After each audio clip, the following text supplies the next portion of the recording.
What's good, y'all? This your country cousin Pete McCorvey, a.k.a. Petey Mac. Man, get on up here. Pull you up one, light you up one, kick your shoes off, relax, baby. You around family. We on the porch. It's Pete McCorvey's Porch Talk. Let's do this.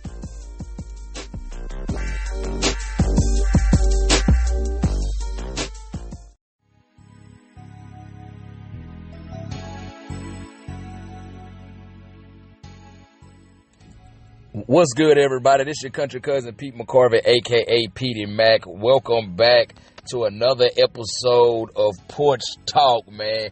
Man, this episode here is going to be loaded. We have a lot of things we got to cover, man. Oh, my God. Man, this week was, it was hell. It was one for the ages, man. I mean, hell is in...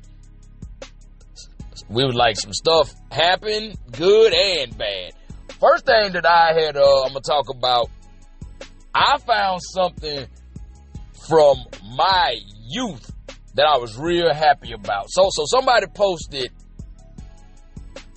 a meme of VH1's I Love. Y'all remember when VH1's used to I Love the certain decades? It was I Love the 70s, the 80s, and the 90s. Somebody posted that, and then I made a TikTok about it, and then a guy in the comments said all of them on YouTube, and I went and found all of them. I found I Love the 70s, I Love the 80s, and I Love the 90s. And they also had the extended edition they did of each one, for I Love the 70s, I Love the 70s Volume 2, I Love the 80s Strike Back, it's a play on The Empire Strikes Back. And then I Love the 90s Part 2. That was a play on Hot Shots Part 2 with Charlie Sheen, who was like the man in the 90s. So I found that they got all the episodes, man. I've been binge watching. I forgot how funny Mo Rocha, Hal Sparks, Michael Ian Black, and Lonnie Love used to be on all them. Oh, those four. They used to have other people come in, like people who were either popular during that time, whether it be athletes, singers, actresses, or whatnot. But those four were constant, along with Rachel Harris. But she didn't hit like Michael Ian Thomas, Michael Ian Black, Mo Rocha, Lonnie Love, and Hal Sparks. Them four used to keep me in tears. I used to love Mo Rocha's deadpan delivery, man. Oh my God, man. He used to have me in tears. But I can honestly say a lot of people don't like playing Cards Against Humanity or any other type of trivia games. And I would say that's because those I Love whatever decades they were talking about, that got me hip on a lot of pop culture trivia. Now, if we could only find the best week ever, I don't know if y'all remember that, on Saturday night, right around, it was either right before Mad TV or SNL, might have been right in between them two. VH1 would do a recap of what happened that week in pop culture. Oh man, if I can find all those episodes of that, then I will be golden, man. It's funny I spoke about the 90s. So apparently, Michael Mann is supposed to be doing Heat 2. The book was already written like a year or two ago, and it's going to be a few years before the movie Heat takes place, like 1998, and then a few years after the movie Heat takes place, 2000, Heat 2.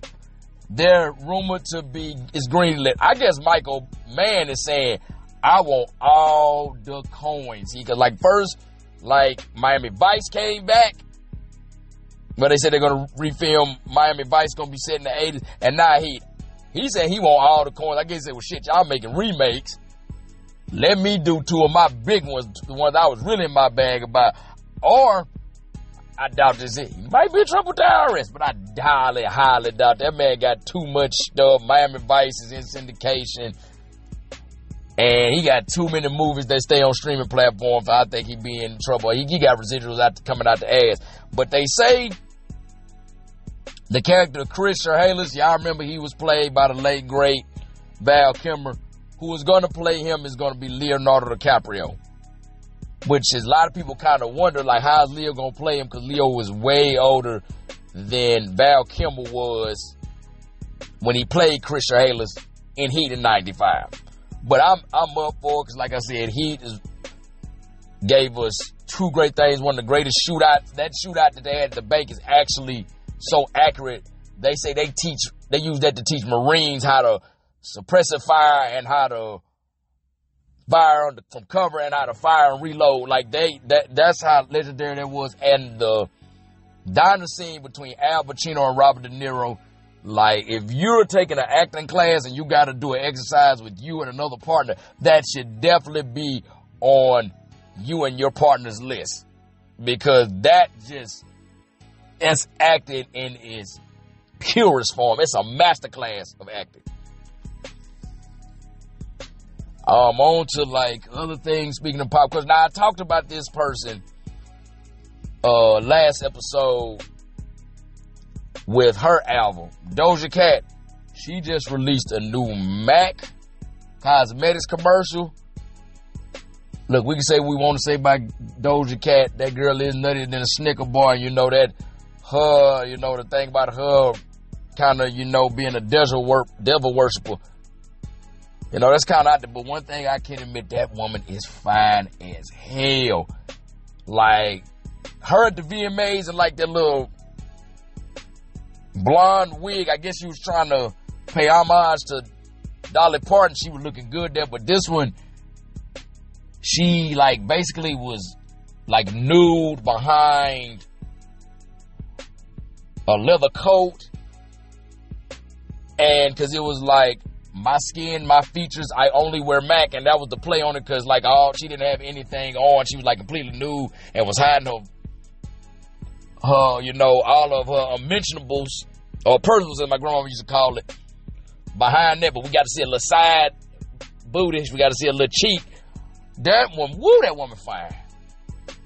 She just crazy as hell. Hey, they big ups to me. Like, if I had a woman, I'd buy some MAC just off that commercial, but then that'd probably cause problems like, you buying me this, why you buying me, oh, you saw that damn Doja Cat commercial with your punk ass.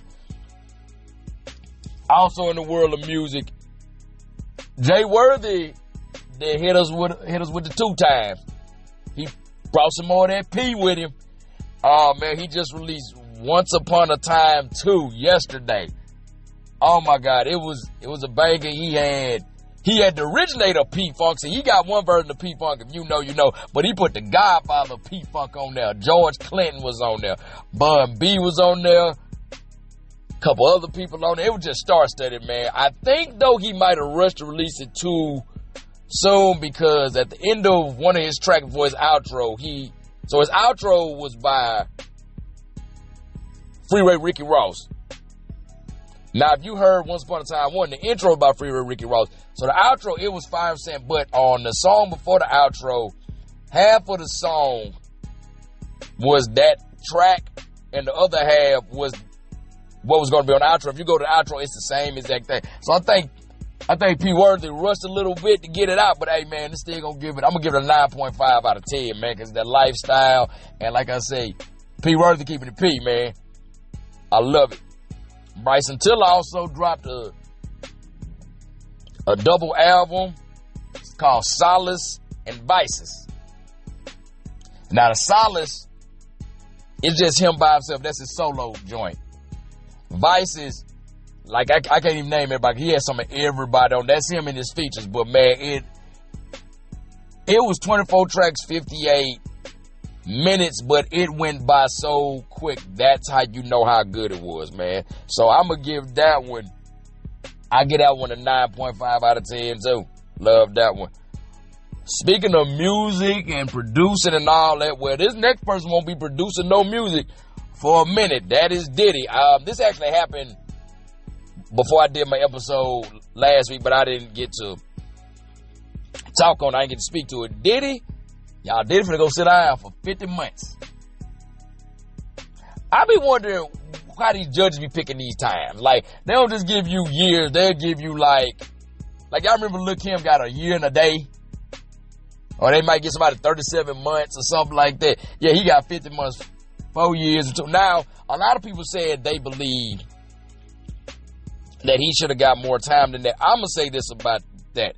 Y'all want that man to get more time because y'all didn't like how bad of a person he is. Like, unfortunately, being an asshole is not against the law. It's not against the law. And y'all, a lot of y'all really want him to go for what he did to Cassie, which was despicable for what he did to Cassie, and I'm not defending it at all. But they had settled that out of court and all that, so he really could be prosecuted for that.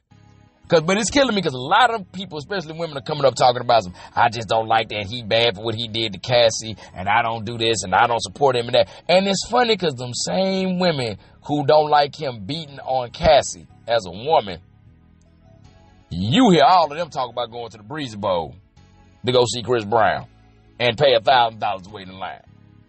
But yet it's always no, that wasn't proven and all that. That man had multiple incidents with him and women. Like, first it was Rihanna, which the jury's still out on that. I don't know. But then it was apparently what he did to Karuchi Tran. Y'all know Dion, old lady. So it's like, y'all mad at Diddy for this, but y'all gonna give it all come down to who you like, because obviously them women don't want to mess with Diddy. They ain't attracted to Diddy. Now Chris Brown, on the other hand, every woman walking this earth, or damn near every woman walking this earth, they won't see Breezy.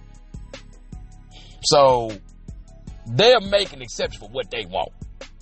I mean, you can have all kind of evidence, pointed videotape. Yeah, they had pictures. I remember I seen one picture.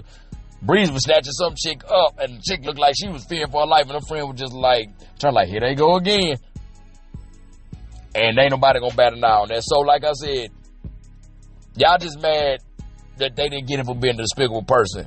But something better than nothing, man. He gotta sit down for, he wanted to serve it out at Fort Dix, which I knew Fort Dix was a military installation, like Army installation. I didn't know they had a federal prison on it, because some of these, I know some military bases have Army installation, because somebody I know, Maxwell Air Force Base in Montgomery, Alabama, it got a federal prison, because a friend of my family, he well, I don't know if he locked up there or not, but he was locked up there, and I didn't even know. I was like, oh, snap. I didn't know that they had that on Maxwell, so he said he wanted to serve Fort Dix. Fort Dix is like right across the river from New York and New Jersey. But they got the man, he got to sit. Also speaking about prison, so y'all remember them 10 dudes from New Orleans who escaped like around by May? Y'all remember that last brother was holding out, Derrick Groves? I'm trying to enunciate his name because like a lot of videos that people made, myself included, the way we say his name, it sounds like Derrick Groves, but it's Derrick Groves with a G, or Groves. They finally got you, boy. They finally got him. After 145 days, they got him. And do you want to know where they caught him at? They caught this Negro, Derrick Groves, in not Tijuana, Mexico, not Havana, Cuba, not even Toronto, Canada. They caught this nigga in Atlanta, Georgia. Of all the places you gonna go, because we thought this dude then got a bus, crawled through a tunnel or something, caught a flight, hell, even swam. We just knew he was in a Spanish-speaking country, south of the border. He went to the most niggerish place, the capital for niggas in America, Atlanta, Georgia. Now, I'm going to give him the benefit of the doubt. I'm going to play devil's advocate on him. You know why I think he probably went to Atlanta? Because Atlanta got a lot of black people, so I guess he picked, man, I could just blend in like this. There's so many niggas out here, ain't nobody going to catch me. But I just couldn't believe, because my thing is, dude couldn't like scramble up money, get no bus ticket, and catch the bus out to like, hell, El Paso, cross over going to Juarez, or even go to San Diego, cross over going to Tijuana. To get caught in Atlanta, oh my God. And the reason why he got caught was because of his girlfriend. Which kills me. You got time to... They always say, A lot of men's downfall is a woman. A la Samson and Delilah. A la Adam and Eve. A la David and Bathsheba. I know I'm going a lot to the Bible. These are classic tales of a woman being a man's downfall. And I forgot what the woman's name was who ended up, she was in the Bible too. She ended up having John the Baptist's head served on a silver platter. I forgot that. If you out there, you a Bible scholar, please tell me, refresh that to me. But it was over a woman. And I seen the picture of the woman. Even in her picture, she was taking pictures, she looked like a straight goofball. Just like she ain't got the sense God gave a gnat, man. She got half a gnat's brain.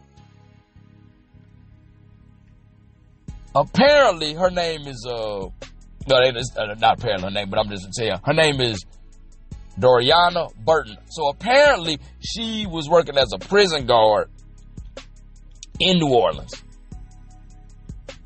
She helped him escape and all that. Then somehow in Atlanta, they got into it, and she called the police on him.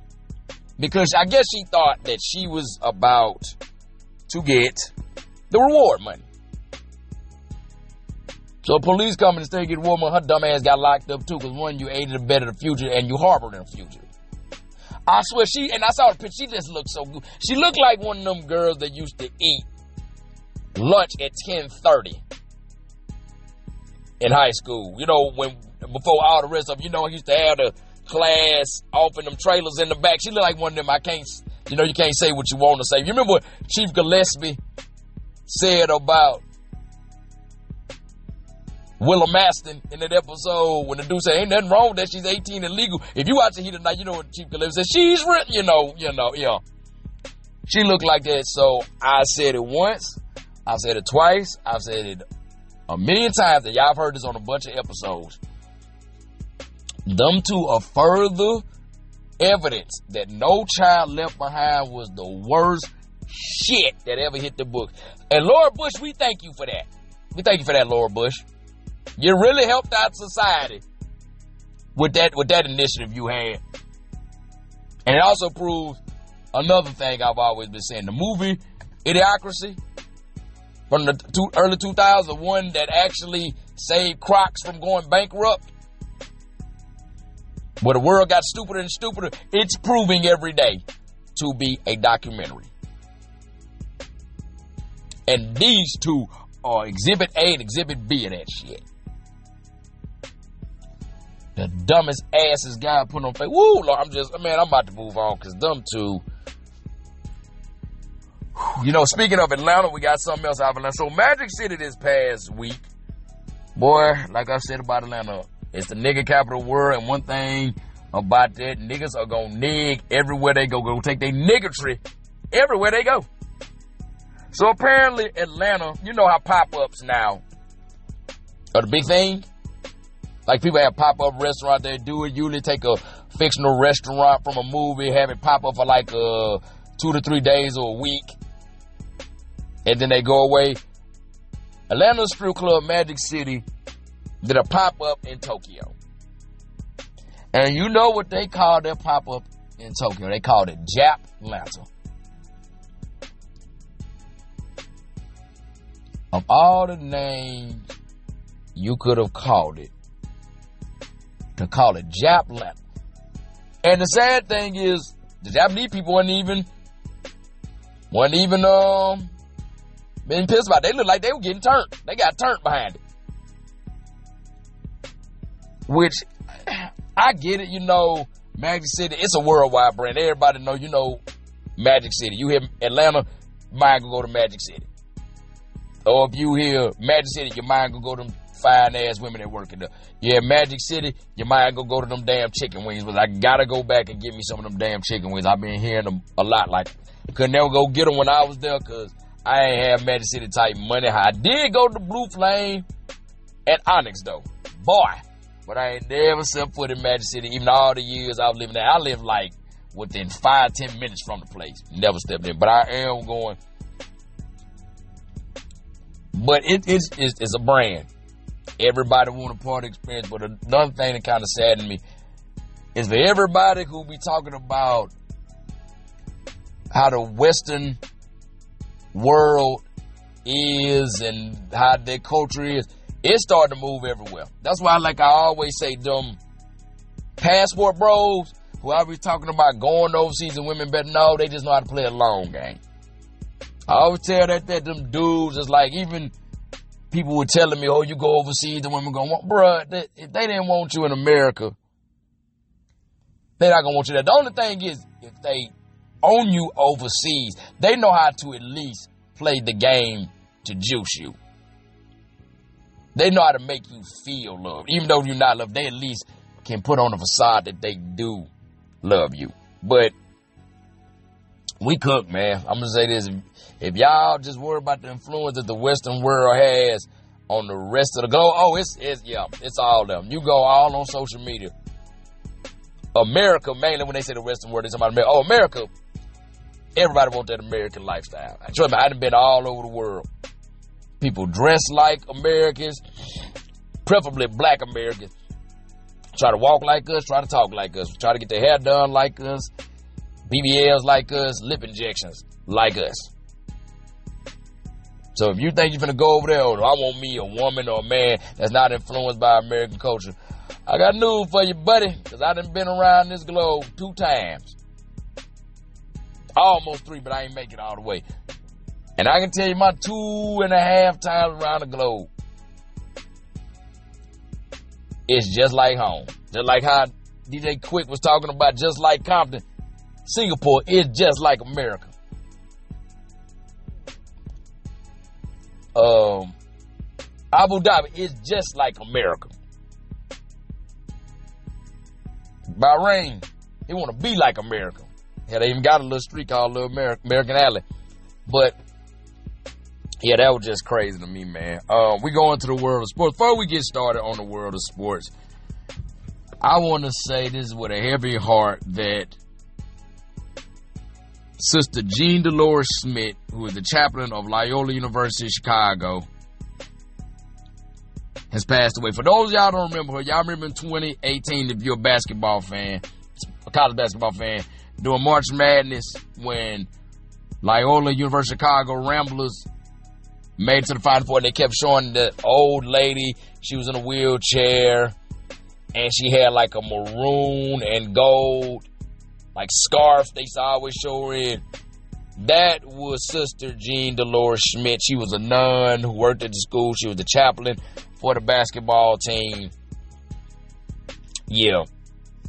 She passed. Man, I was wondering the last couple of years why I hadn't seen her. I was hoping she's still with us.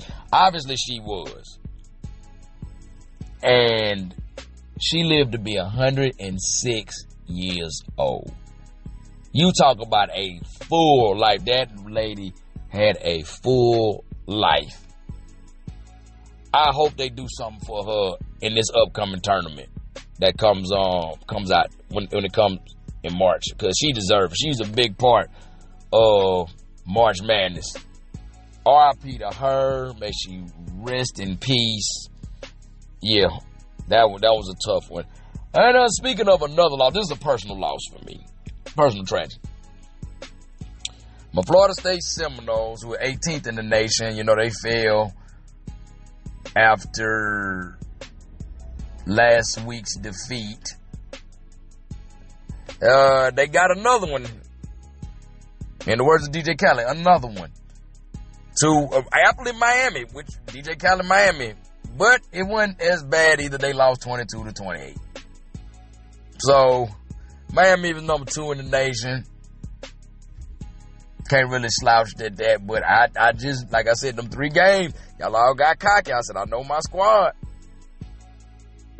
Now, this next loss, I can't believe it, because I want to talk to my Texas fans. Y'all Longhorns in trouble, baby. Number 9 Texas lost to unranked Florida, who been getting their ass smacked every which way but loose this year, 29-21. And old Arch Manning threw 2 picks. Yeah, Arch ain't him, y'all. He ain't him at all. He ain't him at all. He proven week after week he got over just because of his uncle's names and his grandfather's name. He ain't it. He ain't it at all. And I hope to God he don't go to the Cowboys, because, boy, them fans already just pissed off at the word. He go to Cowboys, ooh, boy, they gonna riot. But some good came out of football. We're going to the NFL. The Saints finally got them one. The Saints finally marched into the win category. And they did it against, the Giants. 26-14. So y'all don't have to put your bags on. No, keep them folded, because, y'all still 1-4, so keep them folded. But the Saints finally they got them a W. And I don't know what's going on with this, because, Jacksonville beat the defending AFC champs, Kansas City Chiefs, 31-28. But Jacksonville 4-1 now, which is crazy. And Kansas City is 2-3. They do not look like the same team that went to the Super Bowl.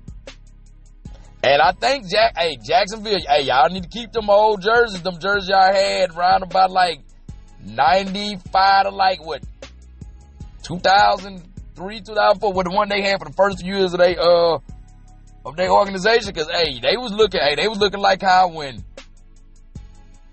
Keenan McCardle and Jimmy Smith and Fred Taylor and Mark Brunell, they was looking like them Jacksonville Jaguars. So y'all might want to keep this on. Shout out to Travis Hunter. Man played 60 snaps and made one hell of a catch too. But it's crazy. So the Giants said they lost Sunday, but they bounced back and beat the defending Super Bowl champ Philadelphia Eagles 34-17 on Thursday Night Football. Man, what is going on with this week with the two people that played for the Super Bowl? They lost to what should be inferior teams. I'm scratching my head. Maybe I'm gonna give the Eagles the benefit of the doubt. Maybe they were like, man, this is a throwaway game. We're not gonna risk that. It's early in the season, which I highly doubt they would do this throwaway game, because this is NFC East. This should be one of y'all rivals. Y'all shouldn't be throwing this game away. I don't understand that at all.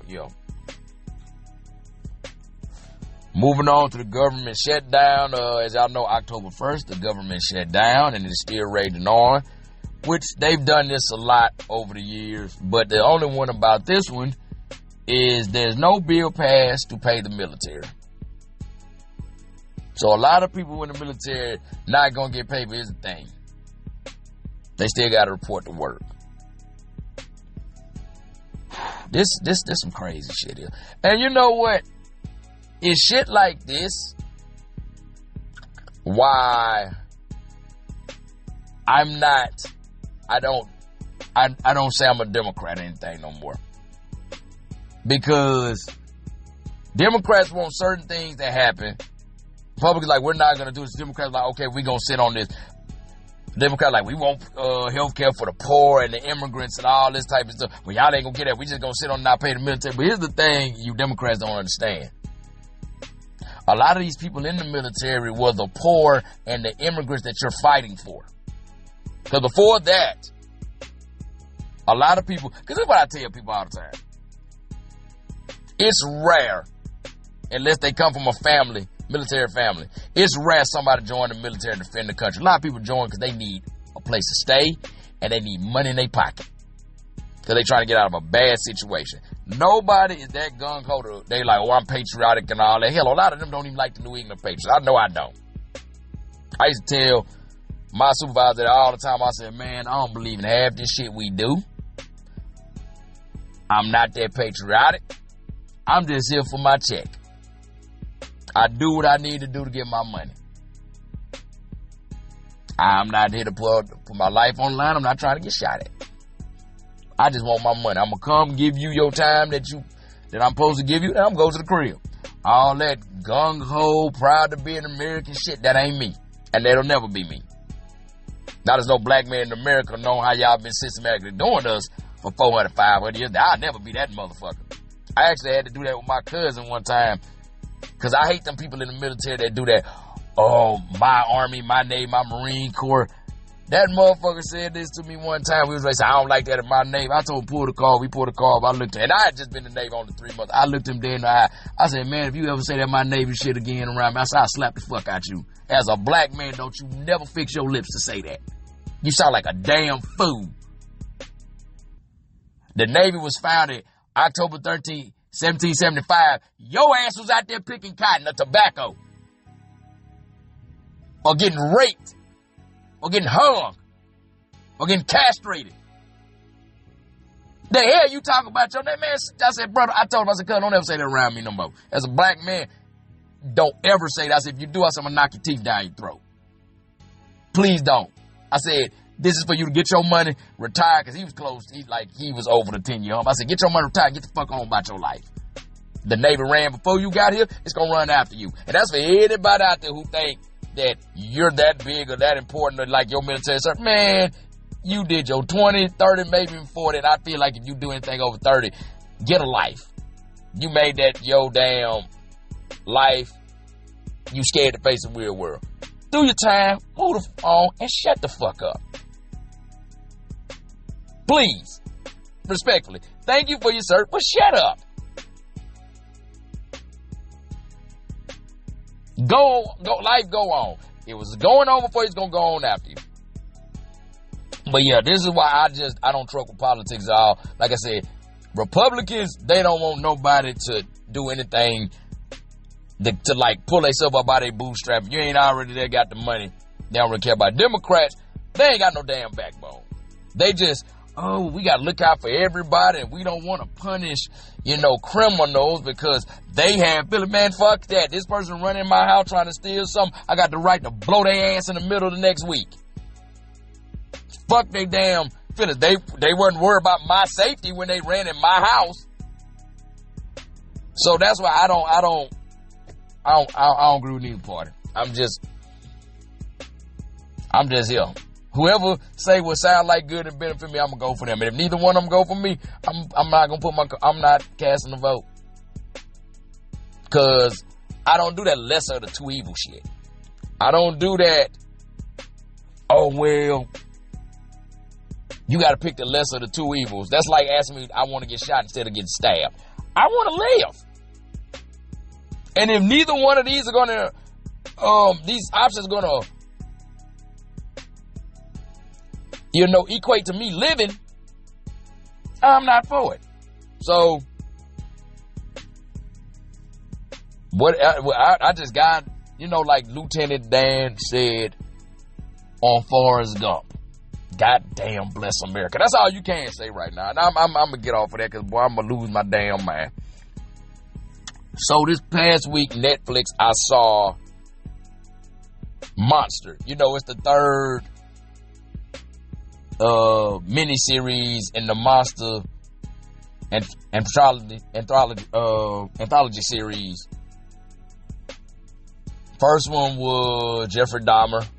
Second was on Melendez brothers. This one was on Ed Gein, who was from Plainfield, Wisconsin, called the Ghoul of Plainsville or Plainsville Butcher, who, based on what we shown, he was like the predecessor of like the modern serial killer. Like, did all this stuff in like the 40s and the 50s. And it's produced by Ryan Murphy. For those y'all know that name, that's the guy who created Nip Tuck. And the guy that played Ed Gein was Charlie Hunnam. Now I knew I'd heard that name, so I'm like, Charlie Hunnam. Where that name sound? I looked him up. Y'all, that's Jax from Sons of Anarchy. I was like, what? Ain't no way that's Jax. That's him. I will say this. If that man get cheated out of an Emmy next year, I'ma think the system is corrupt. It's corrupt. Because ain't no way. He deserves that. That man transformed himself.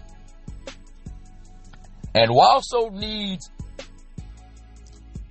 I'm about to say Oscar, who needs an Emmy for Best Supporting Actress is Laurie Metcalf. Y'all know that name because that was Aunt Jackie on Roseanne and the Connors. And she played his mother, Augusta. She brought, boy, that woman was hell on wheels, which is ironic because she was a holy roller in there. And like they showed a lot. So I will say this. Ryan Murphy and the two gentlemen who directed all the episodes, Max Winkler and Ian Brennan, who was also the showrunner, them some sick ass men. Cause boy, some of the stuff they said that was sick. But they are cinematic geniuses. Cause they shot them. Everybody know, if you watch Nip Tuck, you already know Ryan Murphy. He'll have throwed off. But it plays so good. Cause he used to make me sick to my stomach. But I was right there in front of that TV every Thursday night at 10 p.m., 9 p.m. Central to watch Nip Tuck to see what Dr. Christian Troy and Sean McNamara was going to do. But man, yeah, he like I said, like he was like the inspiration for such killers as Ted Bundy, Jeff Brudos, and Richard Speck, to name a few. Also, I didn't really know this. His story was also the inspiration for the classic horror movie by Alfred Hitchcock, Psycho. Also for Texas Chainsaw Massacre. And they didn't say it, but a lot of stuff he was doing in there, I'm going to try not to spoil it, like Jeepers Creepers, and also Silence of the Lambs. Now this, what I'm going to say this. It was the most gory of all of them. Like, it was like, I was like, oh my God. Like, it had me like, ooh, you definitely can't let little kids watch it. And I'm going to be honest. As much as I stayed glued to that TV, I was worried about myself. I thank God I actually had to go to therapy. Which was right after I ended the series. I went to therapy the next day. Thank God I had to go there. Because, boy, I was starting to realize, I started to feel like, why am I enjoying this too much? But it also, they touched on that in there too. Like, he kind of spearheaded, because like, a lot of people don't know, true crime, including stuff about serial killers and mass murders, that's one of the most popular genres when it comes to like television programs, miniseries, and podcasts. True crime is like one of the top rated genres for that.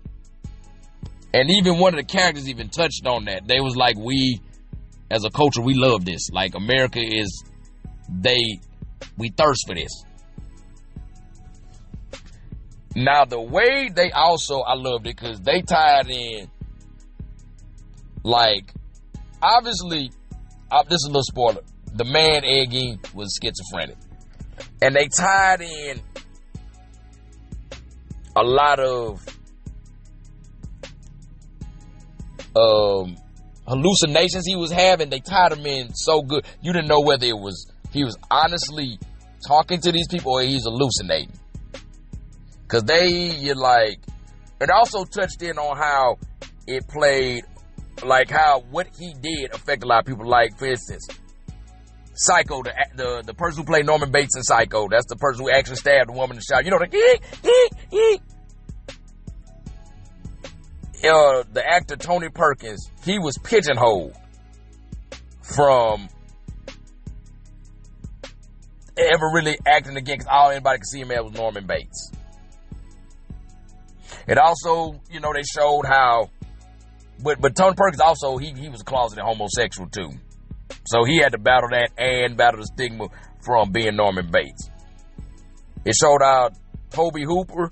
Like I said, he got the idea for Texas Chainsaw Massacre, like from stories he heard from his uncle who lived in the area when Ed Gein was doing this, and he was telling them stories, and then it shows how he thought about Chainsaw Massacre, and it was,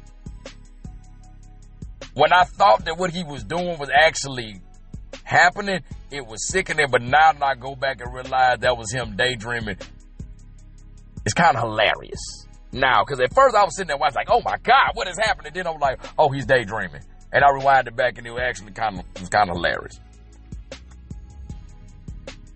But like the way they showed Ed interacting with like his mother, who we knew that was a hallucination because she had died.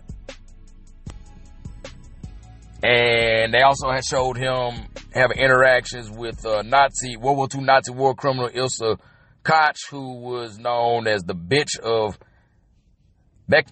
Buchenwald, and like the first openly transgender entertainer, Christine Jorgensen.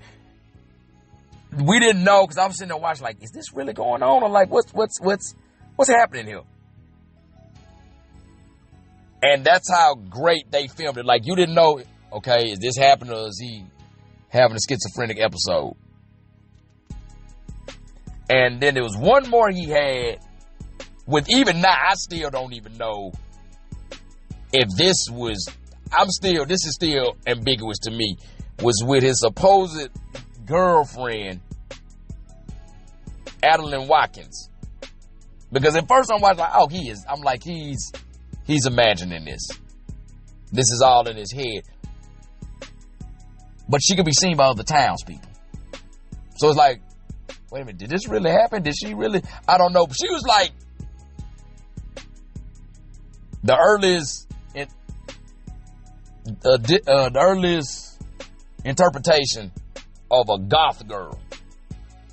Or wannabe goth girls. Most of them goth girls don't really be like. She was like a poser goth girl. She tried to be all into that type of stuff, but then when it really hit the fan, it was like, oh no, she just did the shit just to be different. Which a lot of them goth girls do. They just do it just for a cry for help. They just, oh, look at me, I'm special, I'm different. No, you the same.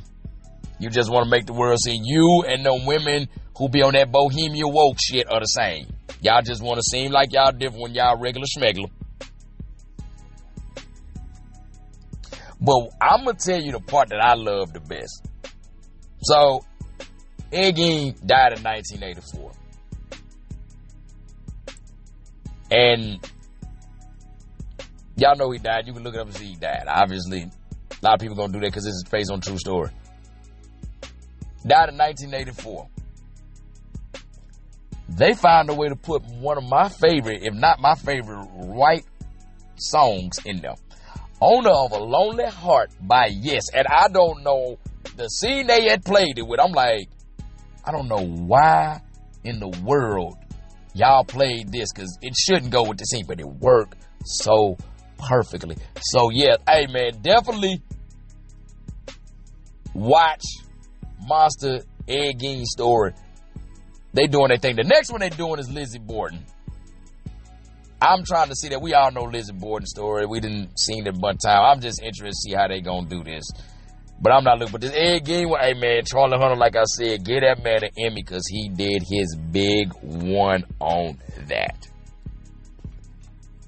Only thing I didn't like, one scene in the last episode, they could have kept to themselves.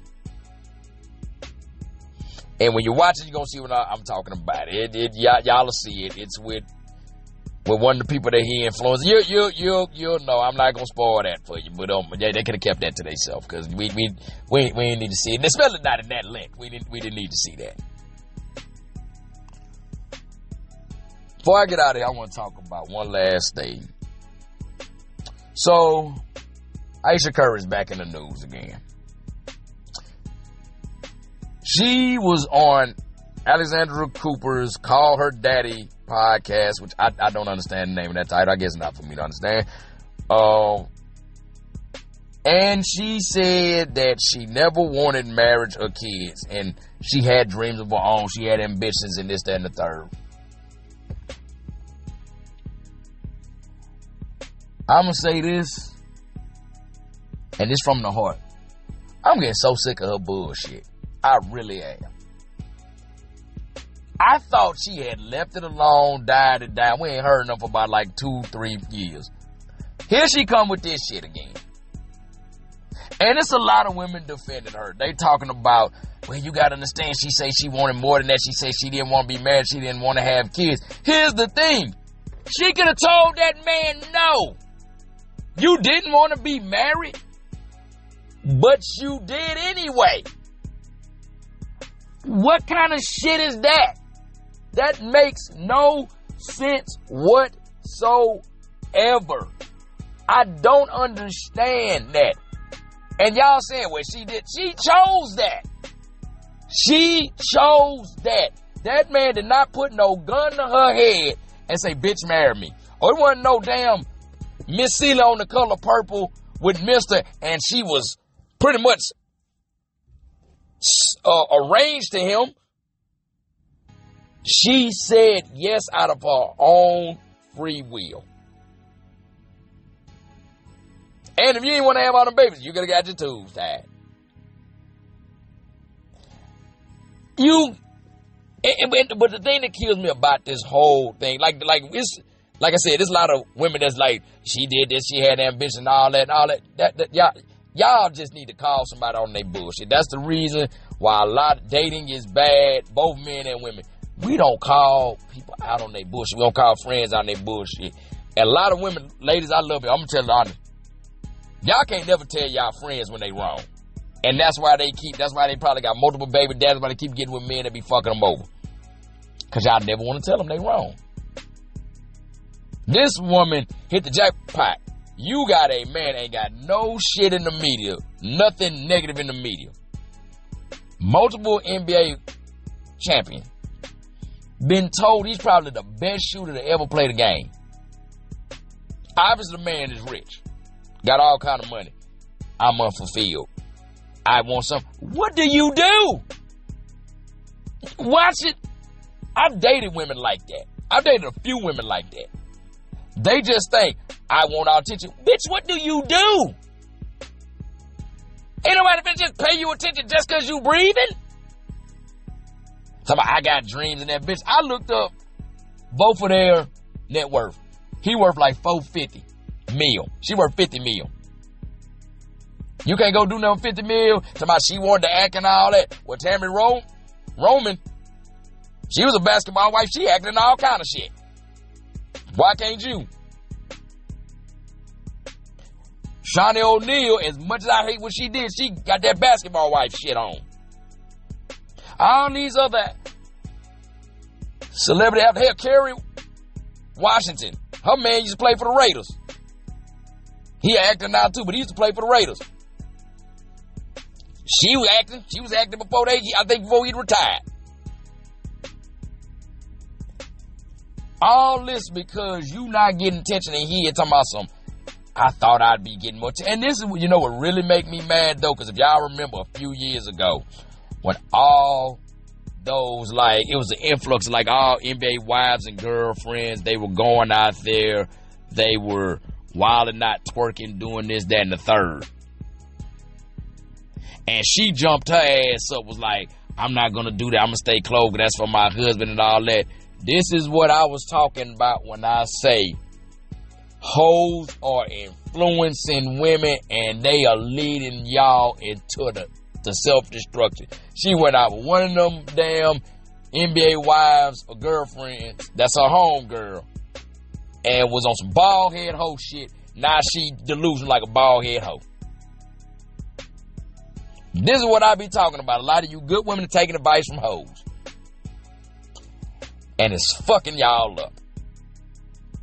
Woman, you have hit the jackpot in life. You got what look like a good husband. Look like he love his kids and love you. I don't understand what the fuck the problem is. And like I said, every woman talking about, well, she had dreams and had goals and all that. You got $50 million. And I just saw that your oldest daughter, the one that was doing the talking years ago, and I can't believe she's 13. I can't believe that's been 10 years ago. She's 13 years old. I think Riley, I think that's her name. She can watch them other kids and you can go do what you want to do. You just talking just to be talking. And post Steph Curry, man, between her and his mama, this man ain't got no example of what a good woman look like. And Steph, bro, I'm sorry, I'm just calling it like it is, dog. Like, bro, if I was you, I understand you got emotional connections to the woman. Your wife jealous of you. Because like she said, that one thing, I didn't think he was going to make that. I thought he said he wanted to be a basketball coach and all that. Because this is what it sounded like. She sounded like talking about some she didn't want to get married out, but you sure married him because you wanted that damn easy life. Now you got the easy life, you're bored. Y'all gonna learn. If somebody better sit their ass down and have a watch them damn Tubi movies, watch them Lifetime movies, and see what happened when a woman get bored with her man and go step out and the consequences and repercussions of it. This ain't no damn movie, baby. This is life. God gave you a winning hand. You better take it. My thing is, I'm assuming they got married after he made the Golden State. She live in California. Baby, if you want, divorce the man and take half and move on with your life. Because I am so sick of you throwing this man under the bus. Because if it was me, I'd have been divorced her ass by now. I just don't feel married to her. You don't feel married to me? Okay. Well, here's the thing. Sign that paper. You ain't got to be married to me no more. Because, baby, I'm going to say this and we going to kill it. The only reason why anybody you're getting invited to, you got invited to the View where you sat there when that man came out there with the drinks, you acting like you taking your ring off, or you got the Violet on Alexandra Cooper's podcast, or anywhere else you go where people talk. The only reason why they invite you there because you're Steph Curry wife. And that's the benediction. That's been my time on the porch this week, man. I like I said, we had a lot we had to talk about, so I know I was going to run along with this one. Y'all can find me on Facebook. Search the name. You can find me on Instagram, PDMac10, PETEY, MAC10. Find me on TikTok, PDMac8 same as Instagram. Just drop the 1 to 0. Put an 8 and a 9. Like my stuff, comment, share, subscribe, follow. Y'all know what to do. Till next time, y'all. Be cool, stay calm, and get paid. Peace.